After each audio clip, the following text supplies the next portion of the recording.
Social మీడియాను వణికిస్తున్న cockroach Janata party వెనుక ఇప్పుడు ఏకంగా దేశ రక్షణ నిఘా వర్గాలు రంగంలోకి దిగాయి.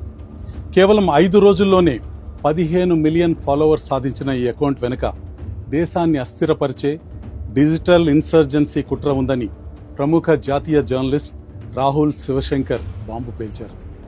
అత్యంత షాకింగ్ ట్విస్ట్ ఏంటంటే ఈ కాక్రోచ్ పార్టీ పేజీ గతంలో ఆమ్ ఆద్మీ పార్టీ గుజరాత్ పేరుతో నడిచిన అకౌంట్ అని, రాత్రికి రాత్రే దీన్ని రీబ్రాండ్ చేశారని ఇంటెలిజెన్స్ వర్గాలు ఆరోపిస్తున్నాయి.